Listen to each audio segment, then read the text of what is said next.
Welcome back to Sports Zone with your favorite segment, getting back to third base after a few weeks on the DL. We're back at full strength with Kristen and Aviva.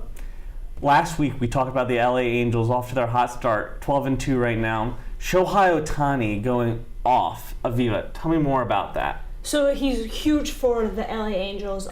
He is a really good pitcher. He's a really good batter. Last week he had 3 home runs. I think he had another home run this week. And he won last Sunday with his start. He's starting again this weekend, and he's doing really well. The Angels are doing really well. People knew that they were going to do well in the beginning of the season, and they're by far exceeding their expectations. They're off to a hot start, leading the AL West. Big surprise right there. And another team that's been off to a good start, the Mets. Tell me about that, Kristen. So the Mets definitely got off to a hot start. They ran into a little bit of a roadblock. Yesterday, Matt Harvey made the start against the Brewers, and he only went 5 innings, which, again, is something that we're going to have to see going forward, whether he's going to be able to keep building on these shorter starts that he's been having. He wasn't great. As I said, he only went 5 innings, and the lineup for the first time since the season really began wasn't really there to support him. They didn't have it last night, and really it was a surprise to pretty much everyone because they have been really stringing together hits really well since the start of the season. So, you can't win every game. The lineup didn't have it yesterday. Matt Harvey didn't really have it yesterday. But going forward, I think if Matt Harvey continues to just build off of what he's been able to do so far and hopefully be able to, in the future, go a little bit deeper into games, then I think that he's going to be fine. Mets definitely off to a hot start. But someone is not. New York Yankees right field slugger Giancarlo Stanton. What's wrong with him? A lot of people have been saying that Giancarlo just hasn't been able to adjust. It's still very early in the season, obviously, but he has really struggled like no other transitioning to New York. He went 0 for 5, striking out 5 times twice so far this season, which is unheard of. And other than that, the Yankees really have been struggling both offensively and defensively. Their base running has pretty much been atrocious. They've gotten caught in like 3 rundowns so far this season. And then also defensively, they're one of the teams with the most errors in the league. So really nothing has been going right for the Yankees. They dropped 2 out of 3 to Boston, which was a really big deal. And the Orioles beat them 3 out of 4 games, which was another surprising thing that happened. So really nothing has been going right for the Yankees. And if you struggle both offensively and defensively, you're not going to win. Very good point. Yankees slugging behind the Toronto Blue Jays and Boston Red Sox.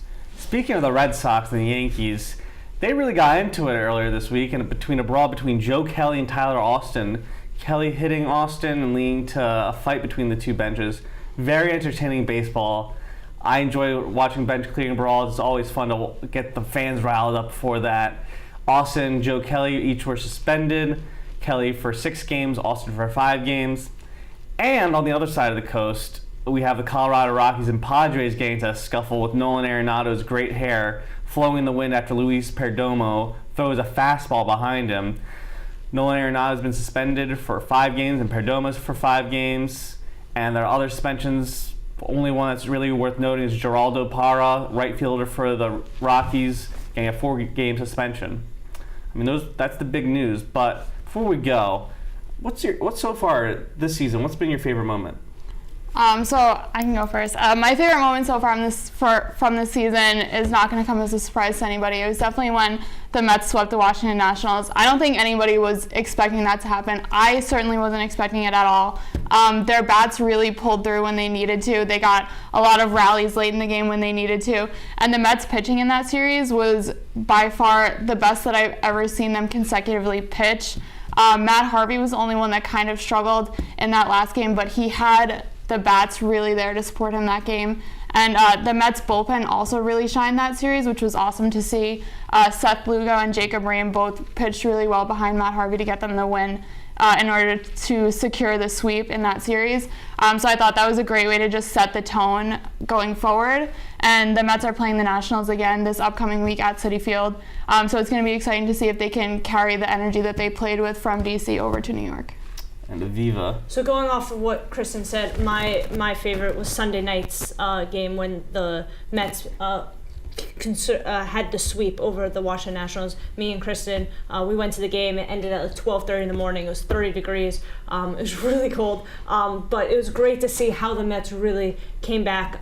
They were winning pretty much the entire time, and then the Nationals had bases loaded, bottom of the ninth. Bryce Harper on third base, and Seth Lugo struck out 2 players, and that's how they got into extra innings, and then they won in the top of the 12th, and then they secured it in the bottom of the 12th. So it was a great win to see, and what Kristen said, like, it's really good momentum for the first week of baseball, so hopefully the Mets will keep it up.